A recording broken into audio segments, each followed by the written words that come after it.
ये मुहिम खास तौर पे तो आम आदमी पार्टी ने, केजरीवाल जी ने कोरोना से मुक्ति प्राप्त करने के लिए पहला स्टेप है। क्योंकि आदमी जब संक्रमित होता है तो सबसे पहले जो है उसका ऑक्सीजन लेवल नीचे की तरफ जाने लगता है। तो नीचे की तरफ जब अगर ऑक्सीजन लेवल जा रहा है, इट मीन्स वो कहीं ना कहीं कोरोना की गिरफ्त में है। बुखार, सर्दी, जुकाम कुछ भी अलग से हो सकता है, वो कन्फ्यूज़न भी इससे दूर होते हैं। अगर 95 से अबव है उसका तो ओके है, 95 से नीचे की तरफ जाने लगता है और गिरता है नीचे, इट मीन्स वो कोरोना से कहीं ना कहीं संक्रमित है। तो उसको पहले ही स्टेज पे पकड़ लेना, ये इस कार्यक्रम का उद्देश्य है। कोरोना से मुक्ति पाने के लिए सबसे बड़ा तरीका जो है, केजरीवाल जी ने हिंदुस्तान स्तर पे पूरे प्रदेशों में ये इस चीज़ को उतारा है कि कोरोना से जो केसेस बढ़ रहे हैं उनको पकड़ में लिया जाए और तुरंत जो है ना उस संक्रमित मनुष्य को मेडिकल एड मिल सके। ये मुहिम कहाँ कहाँ तक जाएगी? अगर बात करें हिमाचल प्रदेश की, तो हिमाचल प्रदेश में किस प्रदेश की जहाँ तक हम कह रहे हैं, आपको पहले भी शायद मैंने कहा है, इसको बूथ स्तर पे लिया जाएगा, बूथ स्तर तक इसको पहुँचाएंगे। क्योंकि जो ऑक्सीमित्र बनेगा, एक बंदा जो होगा हमारा कार्यकर्ता होगा, वो ऑक्सीमित्र कहलाएगा। वो पंपलेट देना मेरे पास है, वो ऑक्सीमित्र कहलाएगा। तो वहाँ पे वो घर घर जाके इस तरह का पर्चा छोड़ के आएगा, उस पर उसका ऑक्सीमित्र का नाम, फ़ोन नंबर या मोबाइल रहेगा, टेस्ट करेगा घर घर जाके और ये पर्चा छोड़ आएगा। अपने घर पे आके वो ऑक्सीमित्र केंद्र का बोर्ड लगाएगा जिसपे सिर्फ केजरीवाल का फोटो होगा।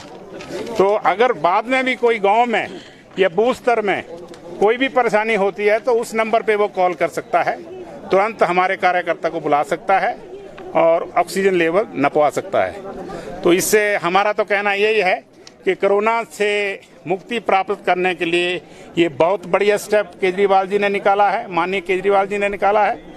और इसको हम ज़मीनी तौर पे, नीचे स्तर पे, बूथ स्तर पे, गांव स्तर पे, घर स्तर पे, सब जगह ले जाने के लिए तत्पर है। और इसीलिए हम सरकार का जो अभी मौजूदा सरकार है उसका किस तरह से कार्यकाल देखते हैं? अगर कोरोना काल की अगर बात करें तो हम जो देख रहे हैं, किसी भी विषय में जहाँ भी सुनते हैं, मौजूदा जो सरकार है मेरे हिसाब से तो अपना कार्यकाल वो कर रही है पूरा, उसमें कहीं भी वो हमें उसकी सक्सेस नज़र नहीं आ रही, परफॉर्मेंस नज़र नहीं आ रही। रोडों को ले लो, पानी को ले लो। आज के दिनों में देखो, बरसात का मौसम है, पानी की, मैं गांव से आता हूं तो मुझे भी मालूम है क्या स्थिति है। तीसरे दिन पानी आ रहा है। एजुकेशन का हाल आप देख ही रहे हैं, रोडों का हाल आप देख ही रहे हैं, बिजली का हाल आप देख ही रहे हैं कि बिजली यहाँ पैदा होती है, दिल्ली में पैदा नहीं होती है, उसके बावजूद भी 200 यूनिट जो है पर मंथ फ्री दी जाती है, पर घर फ्री दी जाती है। चाहे आदमी बड़ा है, छोटा है, अमीर है, गरीब है, सबको दी जाती है। पानी 20,000 लीटर जो है फ्री में दिया जाता है। मेडिकल सुविधा दिल्ली में चाहे 10 लाख रुपया खर्चा आ जाए, चाहे 20 लाख रुपया खर्चा आ जाए, हर एक आदमी के लिए फ्री है।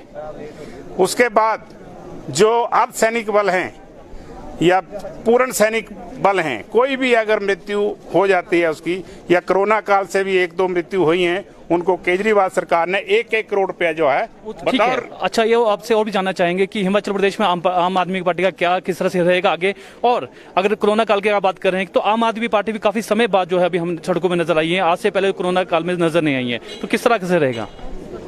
इसके बारे में तो मैं यही कहूँगा, क्योंकि इस नतीजे पे पहुँचने के लिए, जैसे अब दिल्ली का आप मॉडल लीजिए, तो कोरोना काल से लड़ते लड़ते उनको तजर्बा हुआ किस तरह इससे अपन मुक्ति प्राप्त कर सकते हैं। जैसे कि प्लाज्मा थेरेपी, दिल्ली में प्लाज्मा थेरेपी अपनाई गई, जिसकी आज अमेरिका भी नकल कर रहा है। उसके बाद उन्होंने विचार किया कि इसको इनिशियल स्टेज पे कैसे पकड़ा जा सकता है, तब उसमें थोड़ी सी ये देरी हुई। और बट हम ये कहेंगे, देर आए दुरुस्त आए। हम अभी इस मुहिम को बढ़ाएंगे और कोरोना को बढ़ने से मुक्ति पाएंगे। ठीक है, मुहिम बढ़ाएंगे। तो आपसे भी जानना चाहेंगे कि इससे पहले पहले कहाँ थे इनकी आम आदमी पार्टी, क्योंकि और भी जो संस्थाएं सामने आए हैं और भी संस्थाएं सामने आई हैं, आम आदमी पार्टी क्यों देरी से आई और साथ में हिमाचल में किस तरह से आगे रहने रहेगा? विशाल राणा, यूथ प्रेसिडेंट स्टेट आम आदमी पार्टी। हाँ, ऐसा है कि हम लोग अभी आए हैं क्योंकि अभी ज़रूरत थी कोरोना में जो भी रेमेडी उसको लेके आने की। दिल्ली मॉडल जिसको कहते हैं, तो जब ये चीज़ दिल्ली में सक्सेस हुई ऑक्सीमीटर की, तो लगा कि पूरे भारत में इस चीज़ की ज़रूरत है। और आम आदमी पार्टी ने ये सोचा कि अगर ये मॉडल दिल्ली में कामयाब हो गया तो हम क्यों ना इसको सारे देश में लेके जाएं। हमें प्रदेश की जिम्मेवारी मिली है, हिमाचल प्रदेश की जिम्मेवारी मिली है, तो वो वहाँ का सक्सेस एक कामयाब मॉडल लेके अब हम कोरोना में आए। क्योंकि कोरोना भी अभी आया है तो इसलिए अब हम समाज सेवा के लिए सक्रिय हुए हैं। और ये जो ऑक्सीमीटर, पल्स ऑक्सीमीटर जो अभियान चला है, तो इसमें हमारा एक मेन मोटो ये है, केजरीवाल जी की इंस्ट्रक्शन ये है कि कोरोना की वजह से किसी आदमी की जान नहीं जानी चाहिए हिमाचल में। और हम लोग ये कोशिश कर रहे हैं, booth booth, man to man, door to door, हम लोग, हमारे कार्यकर्ता घर घर पहुंच के, जैसे अध्यक्ष मोदी ने आपको बताया। तो ये आज हमारी मुहिम थी कि हम शिमला में आके एक प्रदेश का जो यूथ की तरफ से ये प्रोग्राम था, मैं सबका बहुत आभार व्यक्त करता हूँ। जो हमारी पेरेंट बॉडी है उन्होंने एक बहुत ही इसको इम्पोर्टेंट तरीके से लिया। तो ये अभियान जो है हमारा सारे डिस्ट्रिक्ट में, सारे प्रदेश में डे बाई डे ये चलता रहेगा। वैसे भी अब तक बूथ बूथ पर हमारे कार्यकर्ता जो है वो पहुंच चुके हैं हेडक्वार्टर्स पे अभी। और बहुत बहुत धन्यवाद हमारे साथ बातचीत करने का। तो एस एस जोगता जी से भी बात करते हैं, क्योंकि अब ये भी जो है इन्होंने जो आम आदमी पार्टी ज्वाइन कर ली है। सर, सबसे पहले आपने आम आदमी पार्टी क्यों ज्वाइन की, क्योंकि उससे पहले आप कांग्रेस से भी थे और आगे और भी पार्टी आपने ज्वाइन की थी? प्रश्न बड़ा जबरदस्त है। इसका कारण ये है क्योंकि केजरीवाल की जो नीतियाँ हैं, पॉलिसीज एंड प्रोग्राम्स हैं, वो अपने आप में क्रिस्टल क्लियर हैं। वो देश के हित में है, आम आदमी के हित में है, जो as compare to other political parties like BJP and Congress. जो आम आदमी का जो, क्योंकि मेरे रिश्तेदार तो लगते नहीं है केजरीवाल जी, मैंने तो उनको बाई फेस अभी ऐसे फोटो में देखा है, पर्सनली नहीं मिला। और जब तो अब मिलेंगे इस बारे में बात करेंगे। लेकिन उसके बिना देखे भी हमें जो उनकी जो पॉलिसी जो लगी, दिल्ली मॉडल आपको पता ही है, पानी है, बिजली है, रोजगार है, रोजगार मेला अभी तक लगा हुआ है दिल्ली में, और हजारों लोग उसमें भर्ती हो गए, चाहे कंपनी ही हो क्यों ना, क्योंकि सरकारी क्षेत्र में तो बहुत कम रोजगार है। ऐसा नहीं कि मोदी साहब की तरह एक नोटिफिकेशन ही जारी कर दिया। देखो, उनको तो प्रशासन भी नहीं चलाना आता है। हमारे से सीखने की कोशिश करें कि भी आगे जो है क्रिएशन पोस्टों की नहीं होगी। Shame on him, shame on him. मैं तो ये कहता हूं कि ऐसे ऐसे प्रधानमंत्री, वो तो ऑटोक्रेट है, बल्कि निरंकुश शासक जिसको कहते हैं हिंदी में, तो मैं तो यही परिभाषा दूंगा उनको।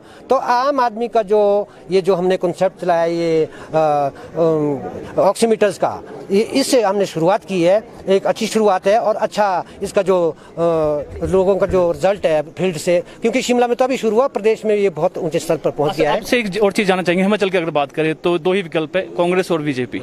तो क्या लगता है कि आम आदमी पार्टी थर्ड विकल्प बन सकता है यहाँ पर? बड़े जोरों शोरों से बन सकता है, क्योंकि इन्हीं के ही लोग हमें कह रहे हैं, क्योंकि हम भी कहीं जुड़े थे। इनके पास विकल्प नहीं है। जैसे कोई यहाँ पर 2 हलवाई हैं शिमला में जो अच्छी जलेबी बनाते हैं, तो अगर एक के पास जाएं जलेबी खाने वहाँ रश है, दूसरे के पास जाएं तो वहाँ भी रश है, तो लोगों के पास तीसरा विकल्प ही नहीं है भी तीसरी जगह भी जाएं। तो ये विकल्प हमने शुरू कर दिया, क्योंकि इन्होंने तो एक ही थैली के चट्टे बट्टे होकर के इनकी आपस में मिली भगत होती है। शाम 2022 की बात कर रहा हूँ, 22 इकट्ठे हैं। इनको पता कि भी इस बार तुम आएंगे, इस बार हम आएंगे। इन्होंने ये मोनोपोली चला करके भट्ठा बटा दिया प्रदेश का और देश का। तो इस मुहिम को रूबरू होते हुए, इसको देखते हुए, इसको ताकते हुए, उसको भांपते हुए हमने निर्णय लिया कि क्यों न दिल्ली मॉडल जो है प्रदेश में और हिंदुस्तान में लागू किया जाए। और वो अपने आप में बहुत अच्छा भी है। और हमारे साथ जिस तरह से जुड़े हुए हैं, ये राणा जी हैं प्रदेश यूथ के हमारे प्रेसिडेंट, और अपूर्वा जी हैं ये जनरल सेक्रेटरी हैं। आप प्रधान जी से तो रूबरू हो। हमारे जो कर्मठ कार्य करते हैं, देखो सारे यूथ हैं, सारे यूथ हैं। मुख्य विकल्प बनाएंगे और मुख्य विकल्प ये बनना आवश्यक है और बनेगा भी। और 68 की 66 सीटों पे हम विजय प्राप्त करेंगे, इसमें कोई दो राय नहीं है। और आप लोगों का भी हमें सहयोग चाहिए, पारदर्शिता। ऐसा नहीं कि भी ये खबर लगा दो, वो खबर लगा दो, ऐसा कर दो। नो, बिल्कुल जो आपको ट्रांसपेरेंट दिखता है, हम शुरू से ट्रांसपेरेंट रहे हैं। और हमारी जो टीम है प्रदेश स्तर पे चाहे जिला स्तर पे, मैं शिमला का प्रभारी बनाया है केजरीवाल जी ने पटियाल जी के माध्यम से, और शिमला अर्बन का प्रभारी बना हूँ मैं, बनाया है। मैं इनका बहुत बहुत धन्यवाद करता हूँ, इस लायक इन्होंने समझा। और मैं अपनी पूरी बखूबी से जो हम चाहते हैं, जो हमारा इशू है, जो मिशन है, जो विजन है, वो हम इसको मतलब जो केजरीवाल जी की जो डायरेक्शन है उसके ऊपर चलने का पूरा प्रयास करेंगे।